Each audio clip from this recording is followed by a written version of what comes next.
na buhay. At ang tatalakayin nga natin ngayon ay yung tinatawag na final state. O kaya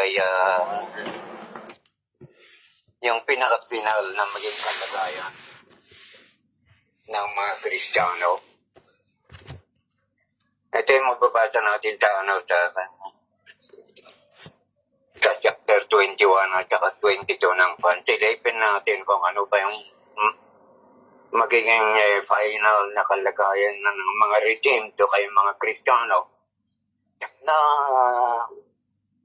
kahit sa lumang tipan ay lalo sa Isaiah ay kung baga sana ay nabanggit rin doon o kaya na-prophesy. At malalaman natin yan sapagkat something future, no? Purihan ng Panginoon sapagkat hindi niya lang basta sinabing kung magkahanda ko ng dakong kalalagyan pagkatapos ay darating ako at kukunin ko kayo. Pero kung baga sana inano niya ito, kung baga parang dinescribe niya. So kaya nagbigay siya ng konting, not necessarily konti, pero I think it's enough na information kung ano ba yung room na sabi niya sa John chapter 14, my father's house are many mansions. Mansions pala yung sinabi niya. Pero sa ibang mga translation ay room. Kasi yung mansion, alam naman natin yung ibig sabihin ng mansion at saka yung room, they are different. But I think the proper interpretation doon, proper na wording ay room, it's not mansion. But anyway, parang kung baga sa ang mansion kasi ay lugar na titirhan. Ganun din ang room, lugar rin na titirhan ng isang tao. So, yun ang kwan natin, parang silipin nga natin. Sapagkat na na-prophesy naman at itong future na magiging lugar ng mga Kristiyano kay pangako ng ating Panginoong Kristo. Para kung bagasa alam ko na pag malaman natin ay magkaroon ng konting, not necessarily konti, but it will change. O kaya pagbaguhin niya yung ating behavior, o kaya yung ating pananaw. O kaya magbigay sa atin ng encouragement na patuloy na kung bagasa hindi tayo ibig sabihin hindi tayo yung tinatawag na weary sa pagiging Kristiyano. Yun parang napapagod ka, parang nako-confuse ka, something like that. Kundi magkaroon ka pag makita natin ito, yung tamang pananaw sa hinihintay natin na lugar.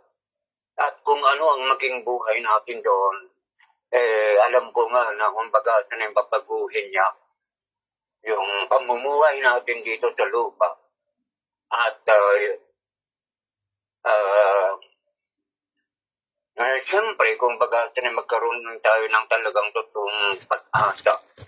At makita natin na hindi, ibig sabihin hindi baliwala yung pagiging Kristiyano natin. O kaya yung pagiging Kristiyano natin ay lalo yung ating paghihirap, yung pagtitiis natin sa mga persecution o kaya ano pa man dyan, magkakaroon yan ng kahulugan. O kaya hindi lang kahulugan, kundi alam natin na dapat nating tiisin. Dahil yan ang kumbaga natin, tanaw.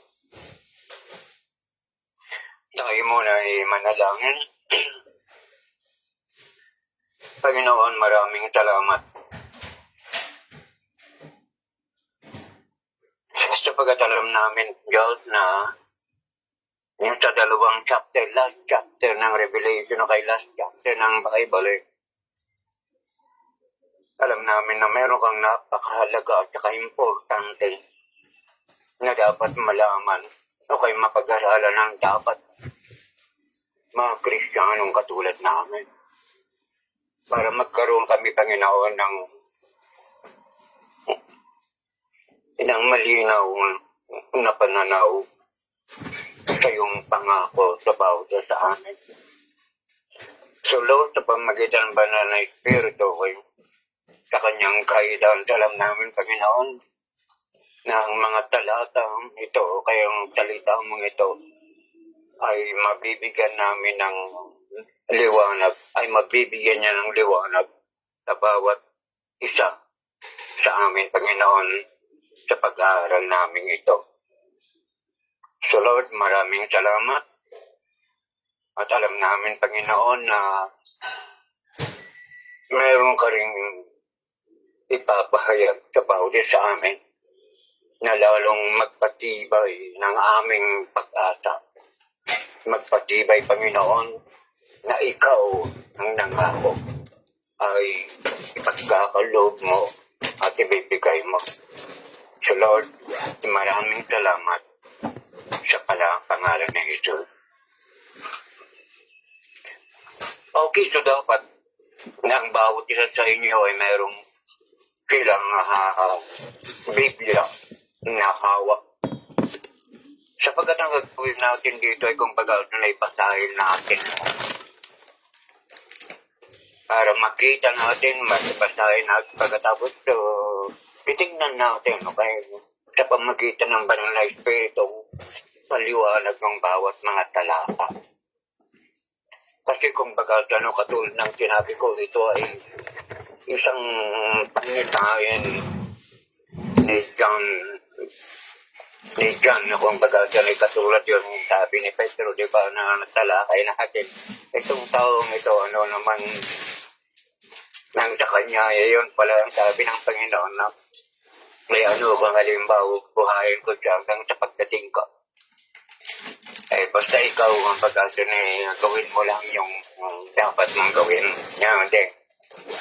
So, kung pag-asa kaya pala niya binuhay si, anong tawag dito, si John.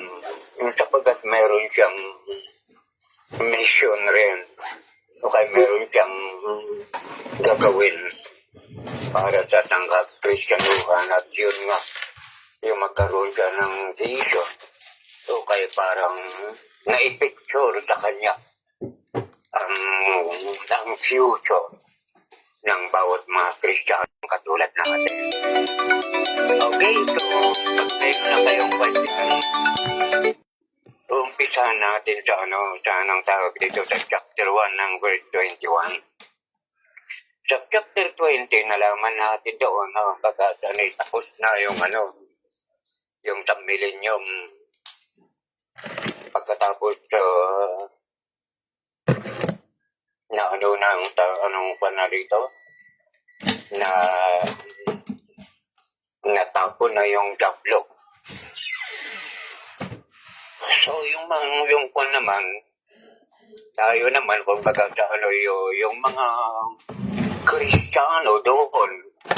Kasi alam naman natin ang nangyari, di ba? Parang bumaba yung mga tinatawag natin yung church. Kasama ng ating Panginoong Kristo pagkatapos yan. Nag-roll ng kwan. And then sa loob ng 1,000 years na yun, sa final na kwan niya sinasabi na kung baga nag-revolt pa rin si Diablo. Nabigyan pa rin siya ng chance para baga pa siya, magtempa siya. At nalaman natin yun doon sa chapter 20 na may ang dami ng mga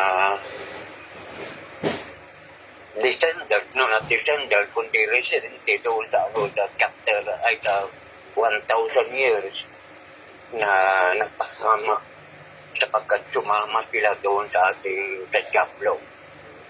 Yun nga, nangyari lahat yung mga sumama sa Diablo, na ano sila, ang pag-asa, hindi pa sila tinatawag na kwa, na ano na sila. Sila yung, ibig kong sabihin, ang punto ko lang dito ay yung residente dito sa,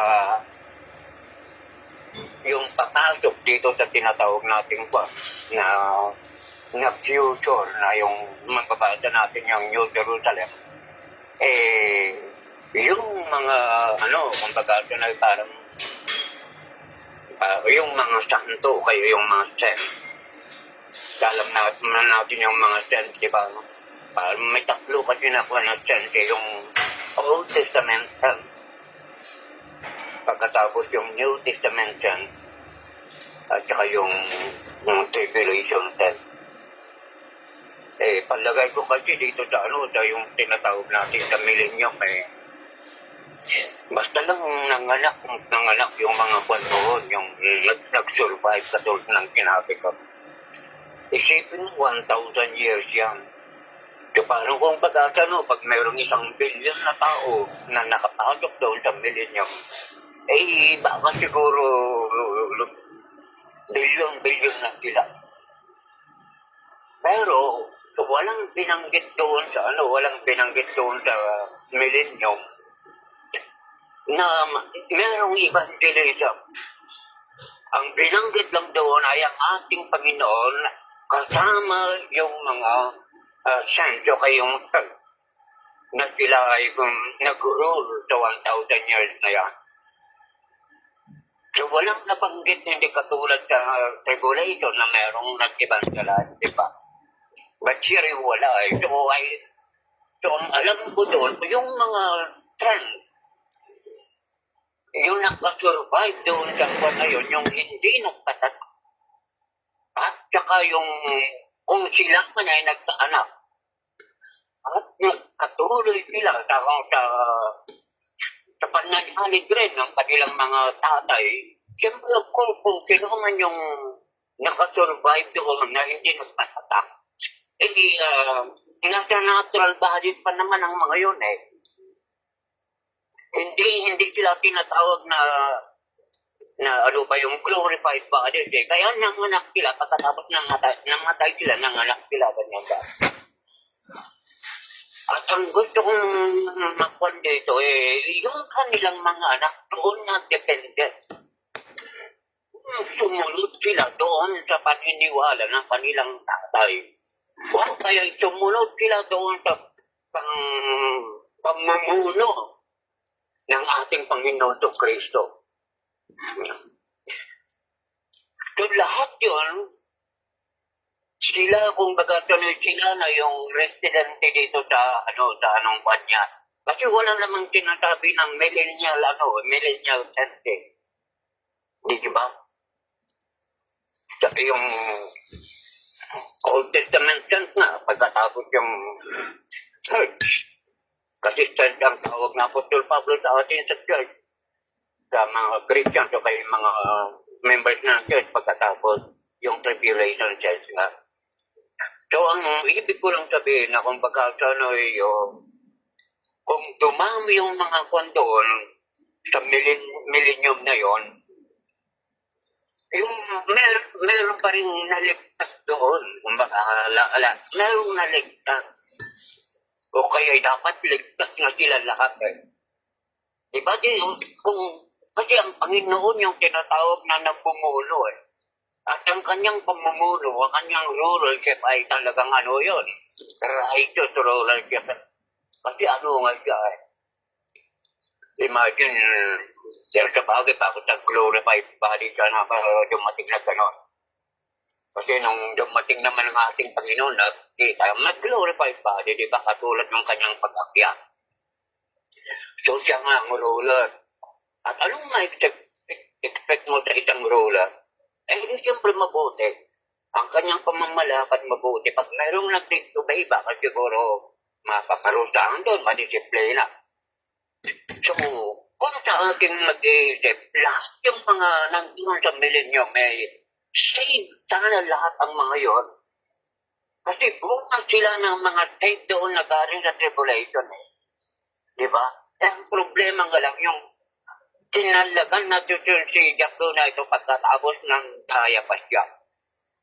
So parang kung baga yung tinaya niya, yun na lang ang kung baga na hindi na nakasama dito sa ang ako ng ating Panginoong Kristo. So silipin natin yung sinabi niya. Kaya dito na lang sa verse 1, mabasa na natin paagad eh. Silipin natin yung katulad pinasa kasi New Jerusalem kay New Heaven and New Earth. Kasi sabi nga sabi ng Kwan, okay, silip say, Then I saw a new heaven and a new earth. For the first heaven and the first earth had passed away, and the sea was no more. Okay. So dito si John ang nagsasalita nga siya, may Jonas na umagit na. It might be a vision, kung nakaano siya, kung gising siya pagkatapos nakakaano ng vision. Or whatever it is, kung baga siya na yan, inalalagay ng Panginoon yan sa kanya para siyang mag-reveal, yung kayang mag-describe. Of course, it is God na kung baga siya, na kasi siya ang nag-prepare eh. Pero hindi natin alam kung ano bang kanyang prepare. So na, ang sabi rito, ito na, nakita niya, siya ay nasa sa Isle of Patmos eh, parang kung baga sa na siya doon dahil sa mga Roman. Isa siguro ang punishment na yun, na-exile doon sa Isle of Patmos na yun. So kahit saan, kung baga sa kumikilos pa rin ang Diyos. Kahit saan yung kanyang mga alakad, kumikilos pa rin sa kanila. So napakaganda itong na ito sapagkat ibinahagi ng ating Panginoong Kristo sa pamagitan ng tawag dito ni John. Sabi, nakita niya yung bagong langit at saka bagong lupa. Sapagkat yung unang langit at saka unang lupa ay passed away and the sea was no more. Ganyan din ang ni Peter, di ba? Na kung baga with a fervent sabi sa init ng kwan na pugnaw yung lupa at saka yung langit. Hindi naman natin ma-imagine kung paano nangyari yung gano'n, Paano mapugnaw yung nasa bagay? Siguro sinasabing napugnaw maybe he's referring only to the earth. Kasi ang heaven naman kalawakan yan Ang heaven kung minsan sa atin, pag tumingin tayo sa akala natin, langit ang sinasabi natin. Pero kung bagasan, we are surrounded by heaven o kaya kung bagasan, we are in the midst of the heaven or we are hanging the heaven. Bakit? Kasi ang earth revolving, alam natin, di ba? Nag-revolve yan. Kaya meron tayong day at saka meron tayong night. Kasi pag mag-revolve yan, pag tumapat yan sa kwan, day natin, pag kung halimbawa mag-revolve naman tayo sa likod na, hindi na yung kwan, night na yan, dark yan. Kaya kung baga dapat anuhin natin yung heaven, yung heaven, parang ang alam lang natin heaven, langit. Totoo namang langit Pero pag nasa bottom naman tayo, rin naman tayo sa taas doon, langit rin ang tawag natin. Kaya hindi natin ma-imagine kung ano yung vastness ng langit. We do not know, kaya meron lang tinatawag na third heaven na ganyan, na kumbaga lugar ng ating Panginoon. Baka siguro doon galing itong kwan na ito, I saw heaven and new earth, for the first heaven had passed away and the sea was no more. Ganyan, clear na yan, wala tayo kung baga wala tayong dapat ipaliwanag pa dyan. We can understand that by the sentence itself. Pagkatapos, sa verse 2, anong sinabi niya doon? Kasi, new heaven and new earth. So makita natin na kumbaga, siyempre, ang Panginoon rin ang kwan dyan. Siya ang creator eh. Siya ang nag-create ng tinatawag nating yung old earth at saka heaven. Yun. And now, nagkaroon ng panibago na earth and new. Meron nga silang paliwanag dito sa new heaven and new earth. Kasi katulad nga ng sinabi ko, hindi maunawaan, hindi tayo kwan doon sa ano eh. Kung bakit anong tawag dito, yung new heaven or new earth. Napugnaw yung earth, sabi, di ba? Ano ba yung kwan doon?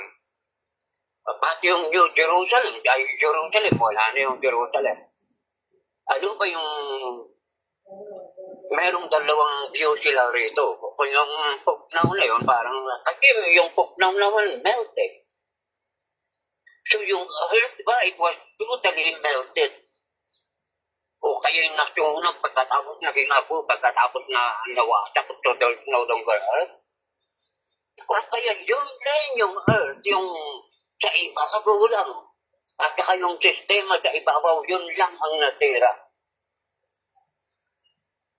Pero hindi, ano? Kasi merong ganun yun, kung pagkasa na yung yung natira, kaya yung earth na yun din raw yung earth, yun ang isang view. Pero sa akin dito, wala nang ibang earth eh. New earth eh. Katapos sabi ni Peter, napugnaw yung earth eh. So, siyempre, Panginoon naman, parang bumabalik na sa ano na uli yan, sa anong tawag dito. Sa kapanahunan ni Adam at saka si Eva. Kasi noon, mabuti rin yung ng Panginoon natin, di ba? Yung una nga, kung baga siya na hindi mamamatay ang tao, walang kasalanan, etc. Kaya lang merong jablo na doon. Kaya kung baga siya na nag-tempt yung kwan, nasira na yung anong tawag dito, yung earth, at nagkaroon na ng kamatayan. So dito, kung baga siya na kung ano yung nangyari doon sa sa Old Testament, sa Genesis, sa creation, mapapansin natin na kung baga siya parang contrast o kay kapaligtaran niya dito sa New Heaven and New Earth. Pag makikita natin mamaya yung characteristic o kaya yung nature ng New Heaven, New Earth nito. So, then I saw a new heaven and new earth, for the first heaven and first earth had passed away, and the sea was no more. And I saw the holy city, New Jerusalem, coming down out of heaven from God, prepared as a bride adorned for his husband. So, wala rin may kwan dyan. Kung baga, wala tayong dapat ipaliwanag. Talagang kwan lang yan. Makikita natin yung talagang kasi dyan kasi yan ang nakita niya sa kanyang vision. So, yung heaven and earth, nandoon yung tinatawag na Holy City. Ang Holy City ay yung Jerusalem, New Jerusalem. Doon kasi sa New Jerusalem, kung baga saan ay sa Jerusalem, nandoon yung templo, di ba? Nandoon yung templo sa Jerusalem na kung baga saan lugar ng ating Panginoon yun. Nandoon yung presensya ng Panginoon. Kaya nga kung baga saan noon, pag manalangin sila, buksan nila yung bintana, humarap sila doon sa Jerusalem. At saka baka ini-imagine nila yung temple dahil nandoon yung ng ating Panginoon. So yun ang Holy City at saka New Jerusalem coming down out from heaven, okay, from God, prepared as a bride adorned for her husband. nakikita ko parang bride. Siyempre yung bride kung baga ay pag bride ka, lalo sa mga Romans o kaya sa mga Greeks dito, ay maging siguro sa mga pag bride, talagang magsuot ka ng mabuti, ano ka ng maayos, so maganda ang itsura mo, parang i-reclaim ka, karamihan pa kung baga na white ang buwan mo, white ang damit, pag kung halimbawa sa wedding ang dress. Ibig sabihin parang pure na bride, na virgin na bride, na kung baga kanya na ano niya, like, prepared as a bride, adorned kung baga na yung, pero nga, parang napalamot yan, ganyan. Merong anong tawag dito sa kanyang ulo, kay mga adorned. So yung sinabi niyang adorned, yung holy city na kwan, ay talagang napakaganda ang kwan. Dito palang sinabi niya ang itsura. Na parang bride siya. Na kung baga siya adorned by your husband. Eh siyempre alam natin na yung husband na tinatawag kasi yung church tayo ang kwan. Tinatawag na bride, diba? At siyempre ang Panginoon.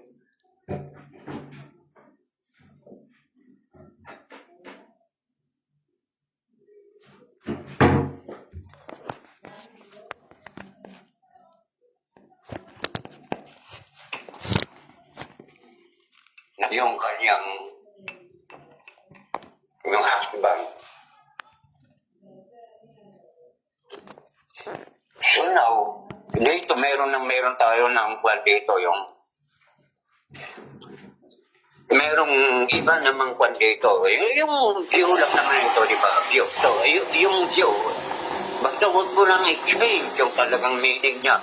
Kasi nakasulat yan sa kwan, sa magbabasa natin sa huling talata ng kwan niya. Sinabi na kung bagasan ay bright lang raw yung kwan dito. Na kung bagasan ay nasa yan. Alam naman natin yung bride, yung church, di ba? Kaya sabi niya, yung church lang ng parang ng ating Panginoon dito sa na ito. Sa bagay, kung baga kasama rin yung mga Old Testament saints at saka Tribulation saints. These people, yung mga na-save dito, ng mga na-redeem dito, hindi sila church. So, hindi sila bride. Kaya merong nagsasabi na kung baga pag ikakasal na, yung marriage supper of the Lamb, ano ba yung kwan doon? Well, parang marriage supper of the Lamb, kanya yung halimbawa, ikakasal na yung church at kwan. Yung mga tribulation saints raw, at saka yung tinatawag na Old Testament saints, mga yun, kung baga itong parang mga jet sila.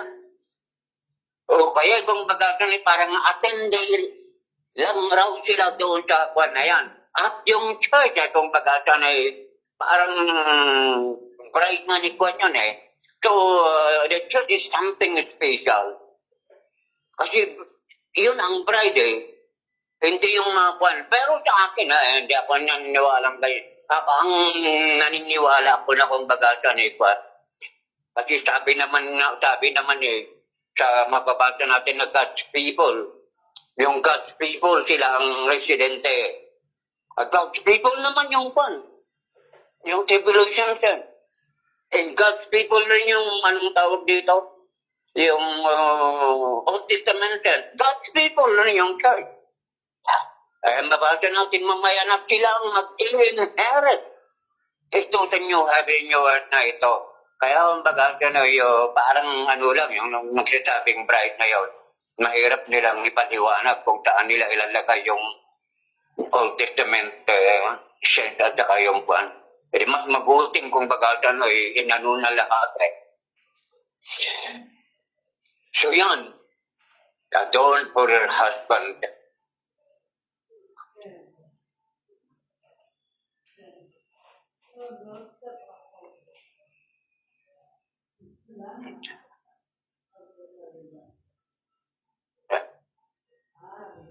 Sandali nga, basahin ko na lang yung anong tawag dito. Itong Biblia, So, sa verse 3, i-ano nyo, kung baga, kasi connection itong para kung baga sa narration na sa verse 3, sabi niya, and I heard a loud voice from the throne saying, look, God's dwelling place is now among the people, and He will dwell with them. They will be His people, and God Himself will be with them and be their God. Yan. Yan, yung katulong sinabi ko to, si John na nakabidyo, sabi nakita niya, yung Jerusalem at Kapawan. Ayun pala sabi ni John dito voice, meron siyang narinig na voice from the throne. Throne, ibig sabihin, parang throne naman upuan ng panyon hari yun So maybe that is Jesus Christ na nagsasabi, kaya, or throne, or maybe angel, or whatever is that. But sabi niya, look, God's dwelling place is now among the people. Kasi di ba bumaba, new heaven and new earth. Siyempre, kung i-imagine natin, wala pa tayo doon Hindi pa tayo nakatayo doon sa kwan na yun Tayong church ay bumaba tayo rito sa kwan sa lupa, di ba? Nung millennium. So we were not yet standing doon sa kwan na yun, sa na yun. Sa nakita ni Juan. Hindi ko lang alam kung saan tayo doon, basta ang sabi, nandoon tayo sa kwan at saka yung mga Diablo at saka yung mga anong tawag dito, yung mga nag-revolt na kasama si Diablo. Napunta sila sa impyerno ngayon.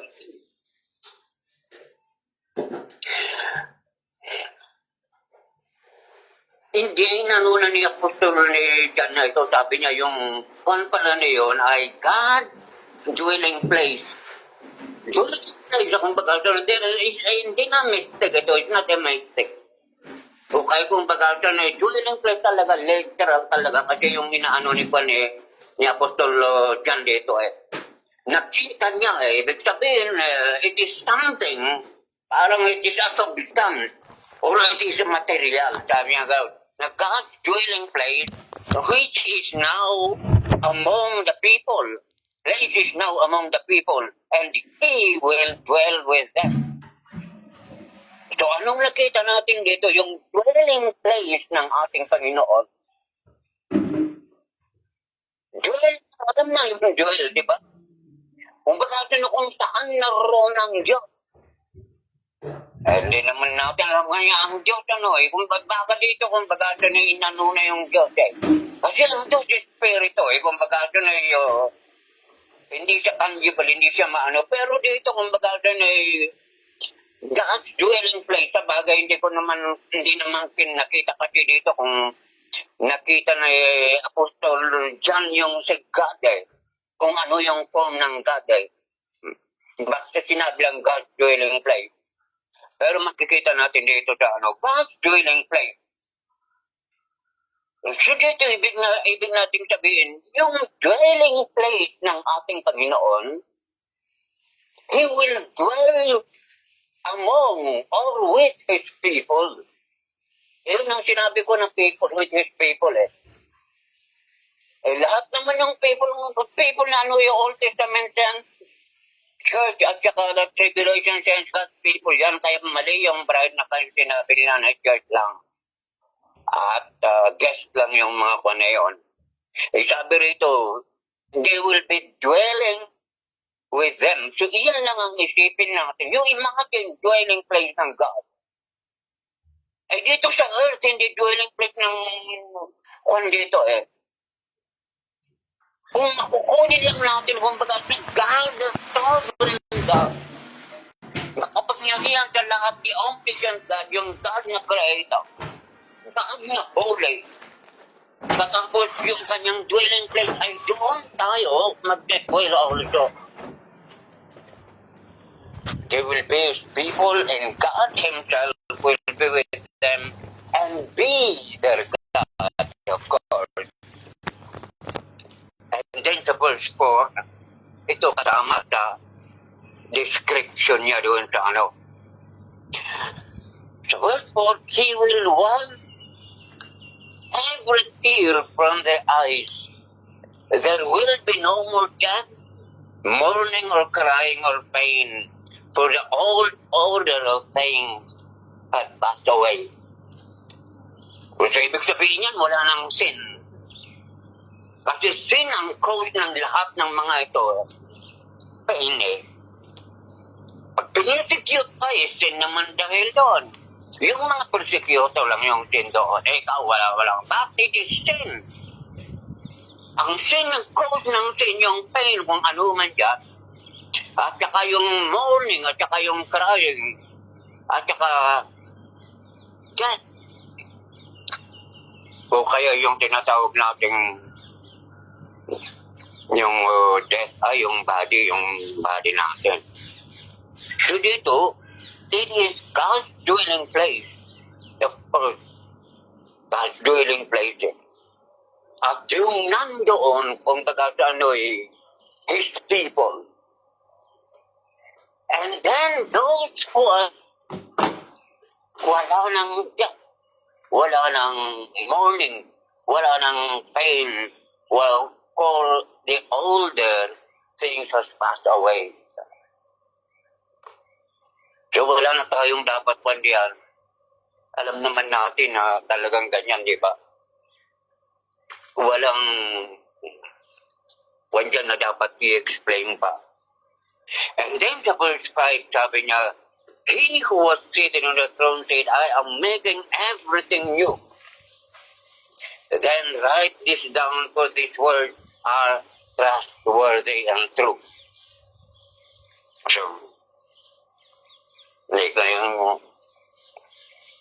yung nasa throne raw, siyang nagsasalita.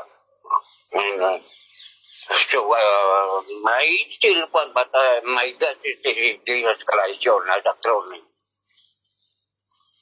Yung sabi niya, I am making everything new. Oh. So, sino yun? So, it must be God, or it must be Jesus Christ. Making you everything new, Creator. So, mali yung ano ko na kwan, mali yung get ko na maybe an angel, but not. So, that is, kumbaga, it is understood that it is God. I am making everything new. Yung nakaupo doon sa kwan, sinabi niya, I'm making everything new. Then he said, write it down, for these are trustworthy and true. Makita na rin naman natin yan sa chapter 22 na si Juan talaga, si Jesus Christ ang witness o kaya siya mismo ang nagsasabi ng mga ito. So, yung ano yung itulat niya. He said to me, this is done. Tapos na. I am the Alpha and Omega, the beginning and the end. To the thirsty, I will give water without cost from the spring of water of life. Those who are victorious will inherit all this, and I will be their God, and they will be my children.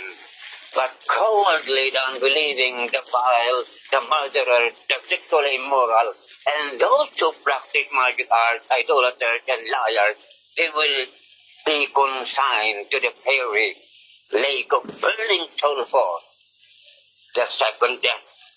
So alam natin na kung baga future pa lang ito, nakikita pa lang ni Juan, ni anong tawag dito, ni Apostol Juan. Bakit ang sabi niya itong isulat mo, sabing gana. Ano ang isulat niya? Na bibigyan niya ng water, na kung baga ito na free na water, spring water of life. Yung mga victorious. So, tayo yun, yung mga tayo pa dito sa babayon. Anong pinagsasabihan niya na yung magiging victorious? sila yung makapasok doon, pero yung mga coward, ibig sabihin yung ano yun, yung mga unbelieving, mga martyral, mga sexually immoral, those who practice magic arts and idolaters and liars, they will be consigned to the fire, the hell.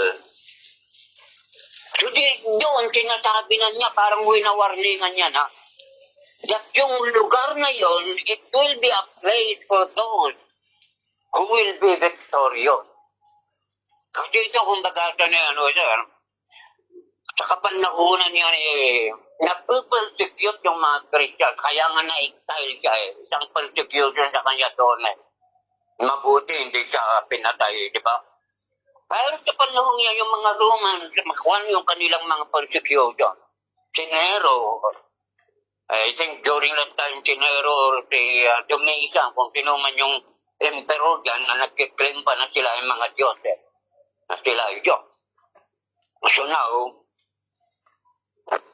kaya sinabing victorio. Anong victorio? Those who will be victor, or those who will still cling to their faith. Dahil faith nila sa ating Panginoon, yung tinatawag na victorious. In the midst of persecution. Pag sinabi yung coward, alam na yan Kasi walang murderer na kung baga sa kwa niya Of course, ayaw nilang kung kaya makipag-compromise sila. That's why they're called coward. Yung mga kwan pala, coward, mga yan, mga sexual immoral, martyrs na unbelieving. Okay.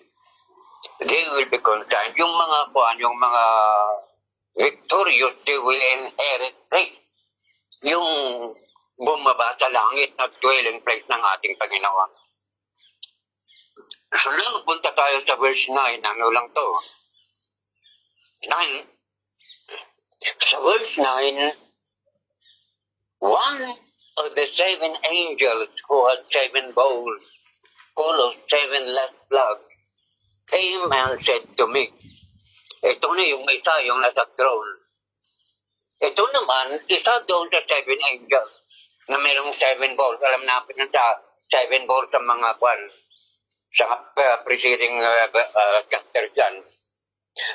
Come, I will show you the bride, the wife of the Lamb. And he carried me away in the spirit to a mountain great and high. Mataas yun. Saan kaya si John doon? Sa bagay nasa earth siya, di ba? Yung nagkakavision nga lang.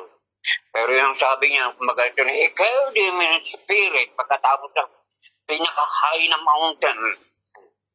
Pagkatapos ito na, describe na yung ano natin, yung dwelling place na New Jerusalem. So ang sabi niya rito, and he carried me away in spirit to a mountain great and high and showed me the holy city Jerusalem coming down out of heaven. Pero sa verse 9, sabi niya rito come, I will show you the bride, the wife of the Lamb. New Jerusalem naman yun Parang kung bagasa na in-equal niya yung New Jerusalem at saka yung bride bride. Now, so pumunta sila doon and then sa verse 11, it shone with the great glory of God and its brilliance was like that of a very precious jewel like jasper, clear as crystal. It had a great high wall with 12 gates, with 12 angels at the gate. On the gates were written the name of the 12 tribes of Israel. There were 3 gates on east, 3 north, 3 south, and 3 on the west. The wall of the city had 12 foundations, and on them there were names of the 12 apostles of the Lamb. Ituloy pa natin dito. The angel who talked with me had a measuring rod of gold to measure the city, its gate and its wall. So the city was laid out like a square, as long as it's wide. He measured the city with the rod and found it to be 12 stadia in length and wide and high and long. The angel measured the wall using human measurement is 144 cubic thick. Oh. So dito, description na ilagay nyo sa isip nyo para magkaroon tayo ng picture. Sabi ng angel, kita niya yung... So nung bumaba yun, sabi niya, it's shone with the glory of God and its brilliance was like that of a very precious jewel, like jasper, as clear as crystal. So yung kwan na lang yun, yung nakita niya na New Jerusalem o kaya yung Holy City, ang liwanag, ang linaw. Yung jasper kasi kung baga ito na may brilliance yan parang sumisirap di ba? Parang crystal pa, yung crystal tinatawag yung crystal transparent. It's like, alam nyo naman yung crystal, pag sinabing crystal clear, it's very transparent, parang gano'n yan. And it had a great high wall with 12 gates. Yung New Jerusalem na yan, merong mataas na wall. At yung bawat wall na yon ay merong yung bawat wall na yon ay merong 12, ay yung kwan na yon, yung anong tawag dito, yung New Jerusalem na yun ay merong 12 gates. And with 12 angels at the gate. So, ang itsura nitong New Jerusalem na ito, pag makita natin, ilagay nyo sa isipan, it is like a box. Kwadrado square na box Mag-isip kayo kung baga ito na isang area na that is square. Itingnan natin kung gaano o kalawak ito, kung ano yung material, so how is it made, ganyan. Sabi niya, doon sa kwan na yun, kasi siyempre pag cube, kaya parang 4 corners yan, 4 sides yan, di ba? Yung bawat side, north, east, south, at saka north, ay west, saka east, merong tinatawag na yung buo ay merong 12 gates. At ang bawat side ay merong 3 gates.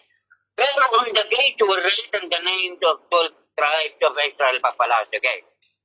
Doon raw sa gate parang pintuan yan, di ba, na pasukan.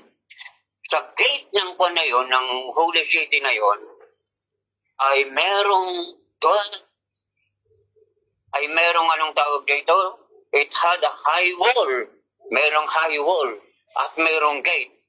At sa bawat gate na yon ay nakasulat yung 12 tribes of Israel. Sino ba yung 12 tribes of Israel? Yung si Gad, si Judah, Dan, si Naphtali, ano pa yung mga paniya. Basta yung 12 tribes, di ba? Of Israel. There were 3 gates on the east, north, and south. The wall of the city 12 foundations, and on them also the apostle of the Lamb. So, merong 4 corners yan for walls. Tingnan nyo, sa bawat wall ay merong 3 gates. At kung 4 na wall yun, 4 na side yun, 12 yun. So sa bawat gate, merong nakasulat yung pangalan ng mga tribes of Israel. Pagkatapos doon naman sa kwan, yung wall naman ay merong tinatawag na 12 foundation. Forsyth yung wall, forsyth yung wall. Merong 12 foundation yun. So, paano kaya yon? So, isa doon, isa doon, isa doon. Basta 12 foundation, parang 12 foundations yun. At yung 12 foundation, ay ang nakasulat naman doon, sabi ni Apostle John, ay yung mga 12 apostle ng Lamb. So, meron na kayong picture dyan. Kung baka so, mag-imagine kayo ng isang box. Merong 12 side. Merong 4 side yun. East, west, north, one. Sa bawat side, merong 3 gate. 3 gate. So, 12 gate yun. Sa bawat gate, nakasulat doon yung pangalan ng kwan. At doon naman sa wall, ay meron rin tinatawag na tawag dyan, foundation. At doon sa bawat isang foundation, na 12 na foundation, nakasulat naman yung 12 apostle.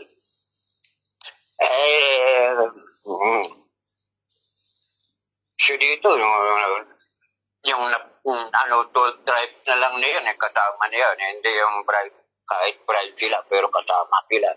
Kaya mali nga yung nabasa ko na kwan raw. Pagkatapos punta tayo sa verse 15, basta isipin nyo, parang box yan. Pero titignan natin yung sukat. Sa verse 15, the angel who talked with me had a measuring rod of gold to measure the city, its gate, and its wall. The city was laid like a square. Na yung sinabi ko. As long as it was wide. So square nga. Pag square, siyempre parehas yung side. Parehas yung measurement ng side. Pero dito lang nakita natin kung gaano kalawak yan, yung tinatawag na New Jerusalem. The city was laid like a square as long as it's wide. He measured the city with the rod and it found it to be 12 stadia in length. Pati yung height, pati yung length, pati yung height. So the angel measured the wall using human measurement, 144 cubit thick.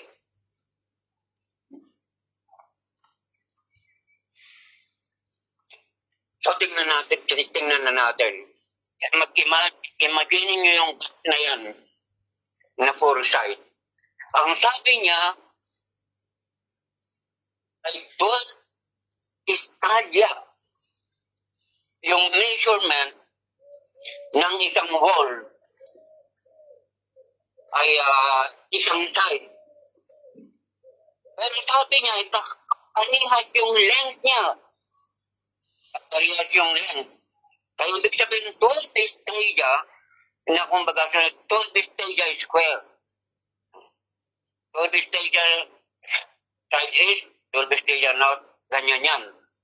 Pero alam niyo ba kung ano yung stadia?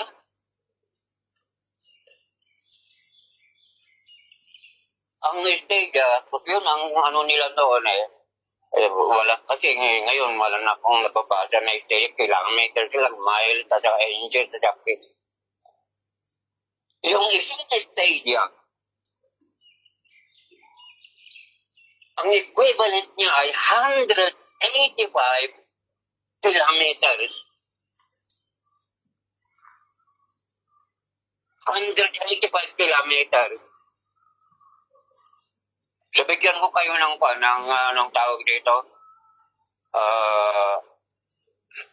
Diyan sa Israel, sa tip lang, metola, may metola, tawag yan ba sa pinaka-tip niyan, pinakamataas, hanggang sa ilat. Yung tip rin ng ilat sa south. Ang measurement lang yan ay 420 kilometer. 420 kilometer.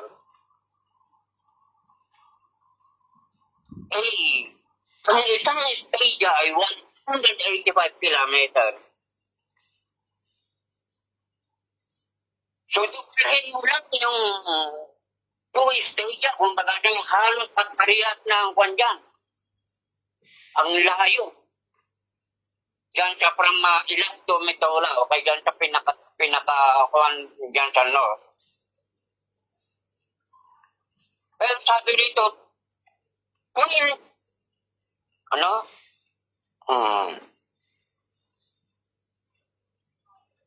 Yung sabi ko kanina to, 12,000.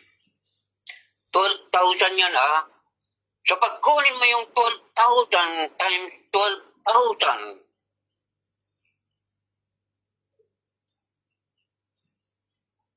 para makuha mo yung area, kasi sabi, 12 stage ay 12,000 stage sa bawat time. Sa kano, kung halimbawa, geometry o kaya ano man dyan, physics o kung ano mayan, o kaya math, para makuha mo yung area ng isang square na parehas ang side, i-multiply mo lang yung length at saka yung weight. So, 12,000 stage times 12,000 stage. Nakita ko itong na ito na-total ko ito 4,840,000 square kilometer. Ang kumbaga ang area ng New Jerusalem na yan. According to, kasi 12 stage nga. At ang 12 stage ay 185 kilometer. Kinonvert ko na yung kilometer. Pagkatapos kinalculator ko, ang lumabas dito ay 4,840,000 square kilometer. Meron sinabi na niya 5,000 square kilometer. Alam niyo ba kung ilang kilometer square? Kung ilang square, yung ilang area? Yung, anong tawag yan? Yung Israel? 22,145 square kilometers. Yan.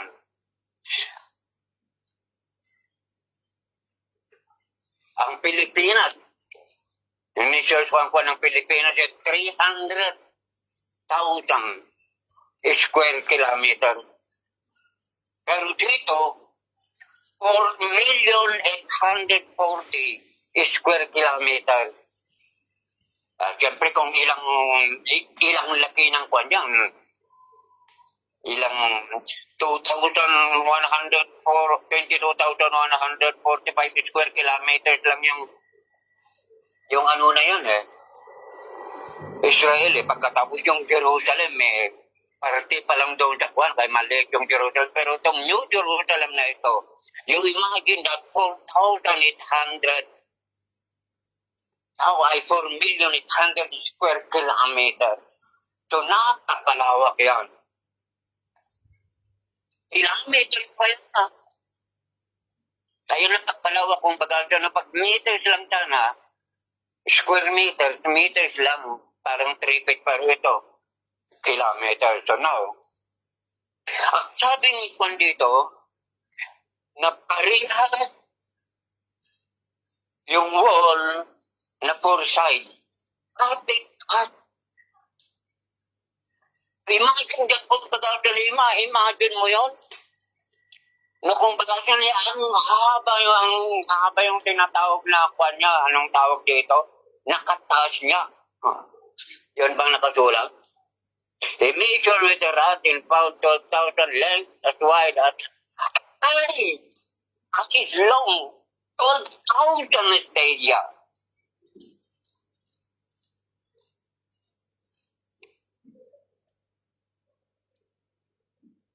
Ay And then, sabi pa niya rito, the angel measured the wall using human measurement. It is 144 cubic thick. Yung kwan niya, alam niyo yung kwan, Great Wall of China? Hindi ko alam kung ilang kwan yun eh. I do not have any idea kung ilan yung thickness yun eh. Pero dito sa New Jerusalem na ito, ini-describe nila anong tawag dito ng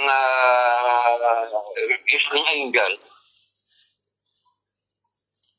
Yung 144 cubit na yun, kung i-convert mo yan sa sa meter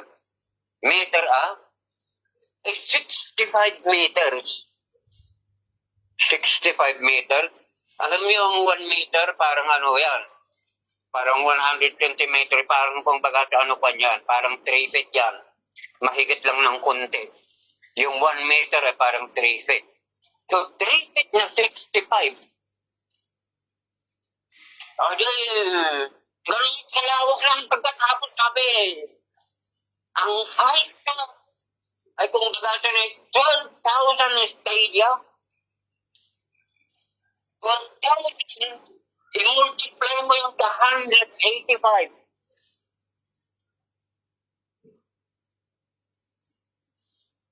May sa bagay, Diyos ka eh. Pagkatapos yung sabi pa doon, it is like jasper, it is shining, it is radiant. So yun ang description natin ng bagasan ay almost 500 million square kilometers. Pagkatapos nakapataas yung height niya. Pagkatapos, paano kung baga crystal clear pa, paano nyo i-imagine niya? The wall was made with jasper and the city of pure gold. Pure gold, di ba? As pure as glass. Crystal naman to glass. Ang glass kasi kung baga very transparent, very clear. So the foundations of the city walls were decorated with every kind of precious stone. The first foundation, jasper. The second, sapphire. The third, agate. The fourth, emerald. The fifth, onyx. The sixth, ruby. The seventh, chrysolite. The eighth, beryl. The ninth, topaz. 10 turquoise, 11 jasmine, and 12 amethyst. Yan yung tinatawag natin kung bagasan ay mga stones yan. But they are precious stones. Hindi pa tayo nakakakita siguro ng kanya. Iwan ko lang kung nakakakita kayo ng ganyan. Pero pag merong ganyan, kung maliit lang yan, mahal yan eh. Parang jewels, di ba? Napakamahal, kaya kung bagasan ay mahirap yan.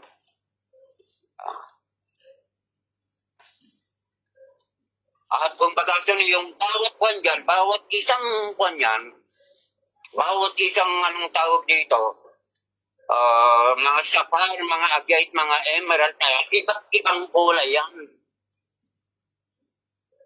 Merong red, merong mga greenish, merong mix, basta iba't ibang kulay yan. Kaya nga mahal yan pagkatapos matigas yan eh. Pero titignan lang natin dito, the 12 gate were 12 pearls, each gate made of a single pearl. The grand street of the city was gold as pure as transparent glass. Yan. Nakita nyo na. Yung gate na napalawak, it is made of isang jasper o isang pearl. Alam natin yung pagkanda kasi inaano nila lang sa mga oyster eh. Mga parang kung pagkatapos parang jolly siya maliliit yan pagkatapos ginagawang bait yan pagkatapos ang mahal. Pero ang sabi nito yung isang pearl. Yung guide. Isang buo. Sabagay ang Panginoon naman yung nag-create pati sa pearl doon sa oyster din. Pero yung makita natin dito, ang liit mo yung pearl eh. Wala kang nakitang pearl na malaki na kung mga pag-asa, no? Yung sabi rito, yung pearl na pagpagano, isang buong pearl. Yung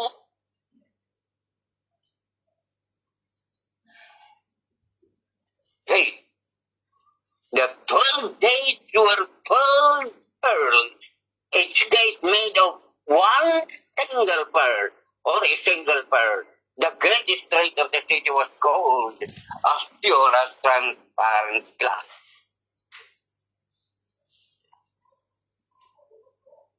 Bakit siguro i-discuss pa natin yung Dark Bundle sa susunod, di ba?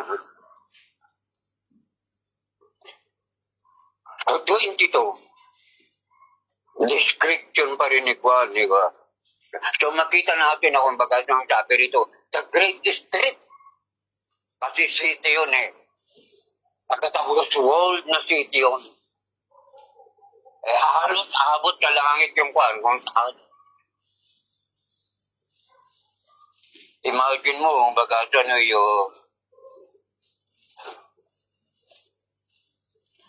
hindi ko lang but anyway, kumbaga hindi fantastic to. Parang hindi fairy tale eh. Because it is God who is speaking. Sinasabi niya yung kasi meron na siyang ipinangako eh. I will prepare a place for you. Sinabi ba niya yan na kumbaga hindi pa inunin si John? So alam ni John yan kasi si John din ang sumulat eh. Diba? John chapter 14 ba yun? John din ang sumulat. That's why he knows na yung bumababa na yun ay yun ang kanyang pangako. Na kumbaga maging dwelling place. Believe in God, believe in me, my Father's house, there are many mansions, diba? I will go prepare a place for you. If it were not so, gusto kung hindi totoo, naakyat ako sa langit para pero sasabihin ko lang sa'yo. So, ibig sabihin kung baga siya is confirming at hindi siya nagsisinungaling. Ano ba kung baga siya ay, iwan ko lang pero yung mabuti ang Panginoon. Dahil nang kinonform niya, kung hindi totoo, na ako'y akyat para maghanda ako, sasabihin ko sa inyo. Sa verse 22, doon sa temple, I did not see a temple in the city. Because the Lord God Almighty and the Lamb are His temple. The city did no need the sun, the moon, or shine on it. For the glory of God gave this light, and the lamp is the lamp. The nations will walk by its light, and the kings of the earth will bring their splendor to it. On no day will its gate ever be shut, for there will be no night there. The glory and honor of the nation will be brought into it, and nothing impure will ever enter it. Nor will anyone who does what is shameful or deceitful, that will those names, but only those names who are written in the book of life. Katulad ng sinasabi ko, baka ang natin dito, nandun na tayo sa kuwan na yun. Pero hindi tayo makapasok. Hindi. Nandito pa lang tayo. Kaya yung sinasabi niya na nothing impure, tayo kung baga nothing impure will go there. Siyempre mapunta nga sila sa impyerno, sabi niya parang yung niya. Iniisip ko yung gano'n. So gano'n yan. Kasi tingnan natin Kasi tapos na yung kwan na ito, chapter na ito. Sabi yan, description pa rin ng kwan. Doon sa loob, sabi ni kwan yung si John, I did not see any temple in the city because the Lord God Almighty and the Lamb are His temple. Temple, of course. Eh bakit mo ba kasi ang temple parang dwelling place nga ng ating Panginoon yun, di ba? Nandoon yung presensya ng God. Nung nasa earth, ganun talaga. Ah, yung old earth, eh talagang ganyan, may temple yan. Ang ibig lang sabihin dito, pag walang temple, eh, hindi ka nakaharap sa Jerusalem para kwan. Pag mag-worship ka, you can worship already doon sa ano yan. Kung i-glorify mo ang Panginoon, kung ano man gawin natin doon, pare, i-glorify o kay worship natin ang Panginoon, wala na. Kasi wala ang temple eh. So you can worship doon sa loob ng kwan na yun, kasi nandoon nga yung presensya ng Panginoon, kaya sabi na, there is no more temple because Jesus Christ and God the Father, eh, sila yung temple. Temple eh, sinasabi nga, our body is the temple of the Holy Spirit. Siyempre natural na wala kasi ang Panginoon na yun, yung dwelling place na nila yun eh, di ba? And then the city that no need moon to shine on it for the glory gives its light and the lamp is lamp. So ibig sabihin nyo yung kinang ng ating Panginoon yung Kristo ay not know how to kung ang pagkatuloy ko paano i-imagine ito kay picture. Basta siyempre kinang yung radiance ng Panginoon sabi doon. At saka yung lamp na si Jesus Christ, yung kumbaga sa yun ang magiging ilaw. Kaya sabi niya, walang kwan doon. Walang walang moon at saka walang sun. And then the nations will walk by its light.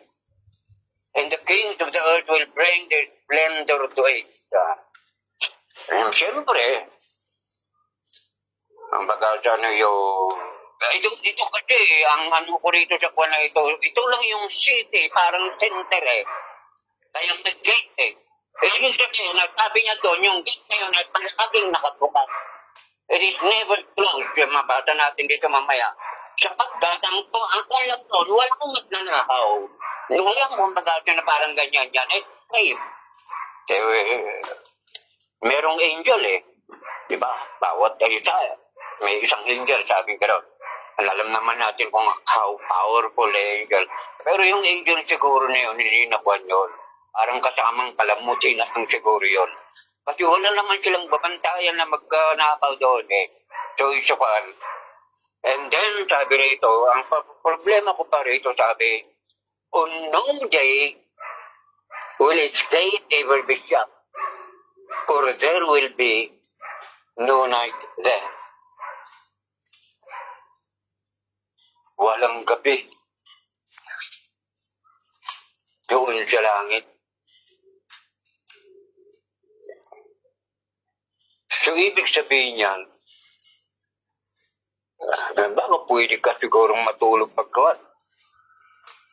Araw, walang gabi. Anong implication yan kung halimbawa walang gabi? You might be enjoying kasi pag day yung kanyang i-enjoy mo yung paggabi, matulog kang gano'n eh, kung bagasa na ikwan. I do not know kung, pero alam ko lang dyan, kung walang gabi, talagang kwan, talagang magandang buhay. Walang gabi lang naman kasi sabi niya, kasi ang radiance ng Diyos eh, siya ang mag-shine eh. But I only don't know kung baga sa ano, kung sa loob lang ng kwan yun. Kung sa loob lang ng city. Kasi whole city yun eh, di ba? Hindi ko lang alam kung cube na kung bagatan ay may takip eh. Imagine yung 12 stage ang kaya na yun. 12,000 times 185. Yun yung kataas yun, kilometer. Katapos sabi niya,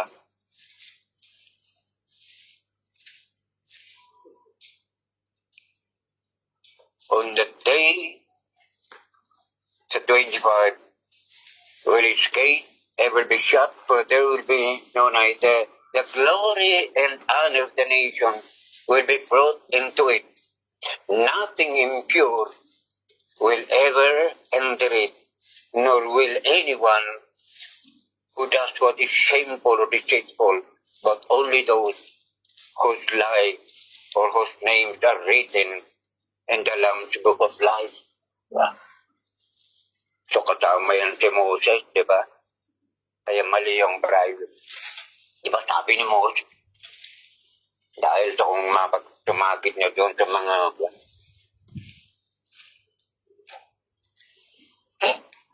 Bulasin mo ang pangalan ko dyan sa Book of Life. Of course, kung pagkata na kanya, sinabi lang naman niya yun eh. Pero naisulat na yung pangalan mo sa Book of Life, hindi naman pwedeng hindi naman pwedeng burahin yan eh. Kasi yung Book of Life, kung bagasa na nasulat yan, hindi pa tayo nabuhay.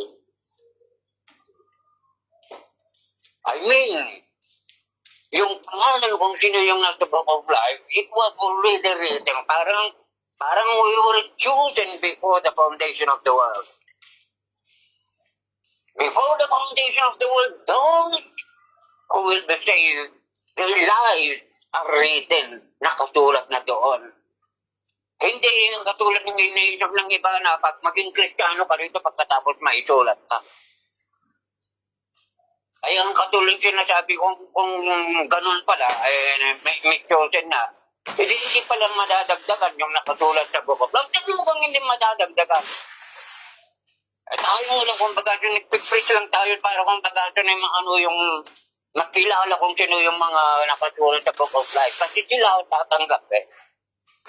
At sila ay magbubunagin eh. Walang magbubunagin na hindi nakasulat yung kanyang pangalan eh.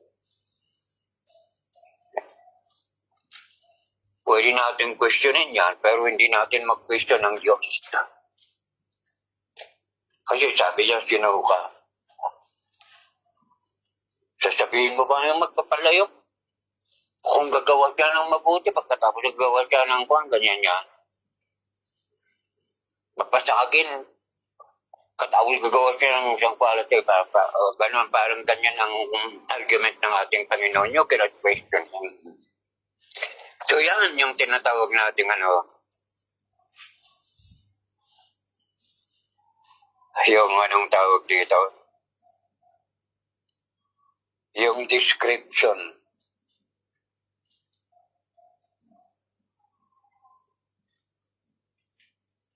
ng New Jerusalem at saka New Earth.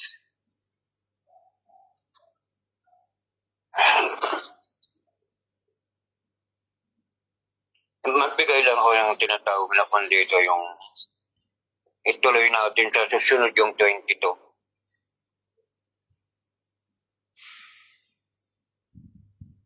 Ng lesson na pwede natin makuha rito. Unang-una, yun nga katulad yung sinabi ko, na dapat magkaroon na tayo ng mag-comfort na tayo. Magkaroon na tayo ng tinatawag na tibay. Ma-encourage na tayo kung bagasan, lalong lumakas tayo. Na kung bagasan ay kung anumang mangyayari sa buhay natin bilang mga Kristiyano. Sapagkat hindi tayo malulugi, we will not be suffering for Christ for nothing.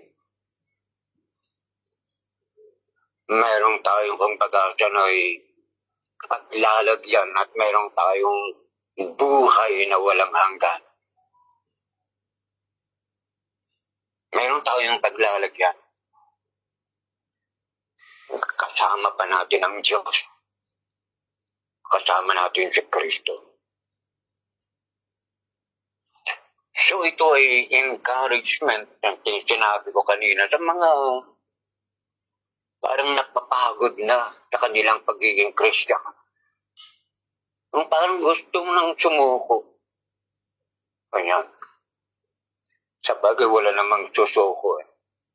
Those who persevere will be saved. Sabi, who will persevere? Of course, yung talagang kumbagasan ay in Christ. Those who are in Christ. So, ibig ko lang sabi, pag susuko, pag buwere, gano'n yan. Parang kung baga sa ano yun, maano ka ng joy, maano ka ng joy. Di ba pag mag-buwere ka pagkatapos, pag wala kang lakas na magbuhat doon sa buwere mo kuwan yan, gagawin yan kung baga sa ang sama ng ano mo, tinatawag natin kuwan yan. Kasi sabi nga dito, there is no more pain, no more suffering, no more mourning. Mourning, kumbaga tinawag yun kasi wala nang patay eh. No more death. Pag may patay kasi mag-mourn ka eh. So because there's no more death, wala na kung mayroon ka mang kwandoan. And then another one is, kumbaga parang ano sa atin to, na huwag nating anong sabi rito. We must not take the word of God lightly na. Pag tayong mga araw talagang kung bagasa na italikod natin talagang makakasama natin ang Diyos. At isa pa na alam kong kwan dito na parang implikasyon niya sa atin sa pag nalaman natin itong kwan na ito para magiging mas sigasig pa tayo sa pangangaral, lalo na sa ating mga mahal sa buhay. Meron ka nang i-share sa kanila, meron ka nang kung bagasa na ipang-akit. Of course, pang-akit yan naman. Sabagay, katulad ng sinabi ko, who will respond? Sabi ng Panginoon I have other ships who are not in this fold. Hahanapin ko sila. Pagkatapos titipunin ko para maging isa sila. So I think, isa rin itong gamitin natin. Okay, ibig sabihin magkaroon na tayo ng tinatawag na kagalakan pang mga aral. Sapagkat mayroong tayong hope na gusto rin natin kung bagay na ibahagi sa iba. At din ang higit sa lahat, sinabi ko rin kanina magbago ang ating pananaw, ang ating view, ang ating aspeto, ang ating behavior towards the riches dito sa earth. Ay kung meron akong kasama na trabaho ng trabaho, hindi naman ka nagbibidyo. Pagkatapos sabi ko, mabuti kasi marami kang maipon. Oo, nag-iipon ako kasi nakita ko doon sa samlahan merong gintong necklace doon na 30,000 ganyan. So, ibig sabihin para kung bagasa na hindi na tayo masyadong kakapit dyan sa Kwanea. Sa mga kayamang gold na yan.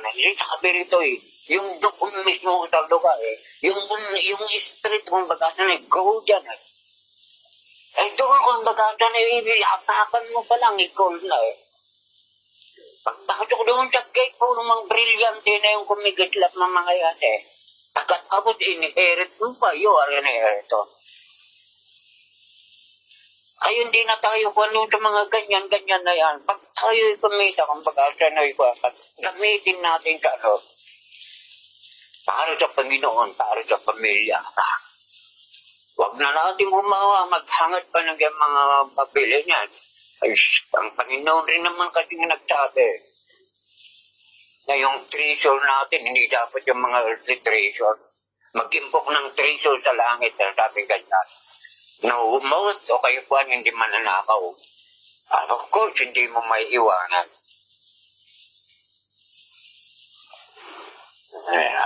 Pag mayroon kang ginto rito, pag mamatay ka, may iwan po kayo manakaw. Kaya katulad ng sinasabi ko na ang kayamanan natin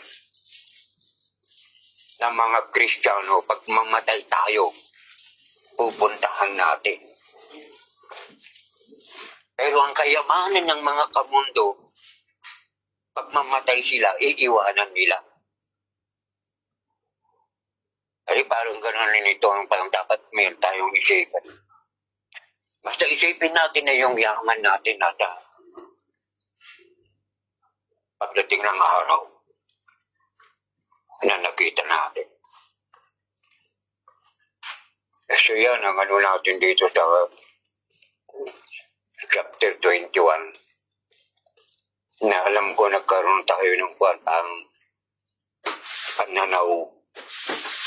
May imagination na nabuhol dito sa ating mga kwan kung ano ba yung tinatawag na itsura ng New Heaven and New Earth o kaya yung New Jerusalem o kaya yung Holy City. Sa chapter 22, sa susunod na meeting natin, titingnan naman natin kung ano ang magiging itsura ng buhay doon o kaya ano yung napakaloob doon. Maliban sa mga material, maliban sa kwanaya. Ano naman ang magiging buhay ng mga nandoon. Lord, maraming salamat sa iyong pangako na pinatunayan mong totoo sa pamagitan ng paglahad na ginamit mo si Apostle John. Maraming salamat sapagkat pwede naming malaman. It was revealed sa pamagitan ng iyong mga salita. At nakita namin kung gaano ang yaman sa lugar na yan. So makita namin doon namin Panginoon na wala nang kasing ganda ang lugar na yan. Pero ito pang mas mahalaga na alam namin na totoo na kasama ka namin, Panginoon. That we will stay in that place. Kasama ka namin, Panginoon. So maraming salamat aming Diyos sapagkat nakita namin ang maging future ng bawat isa sa atin. Kahit iwanan namin mga bahay namin dito, alam namin Diyos na mayroon kaming bahay na inihanda mo. At nakita namin kung gaano kaganda. Nakita namin kung paano ka magnifico. Higit sa lahat, Panginoon, alam namin ng bawat Diyos sa amin ay merong glorified body para makapamuhay sa isang glorious na dwelling place mo. Dahil, Panginoon, sa ginawa ng aming Panginoong Jesucristo na pagligtas sa bawat isa. So Lord, maraming salamat sa pangalan ng Jesus. Amen. Amen. Thank you so much po, Pastor Lucas, sa hagi niyo po sa gabing ito. Ayan, so bago po ang lahat,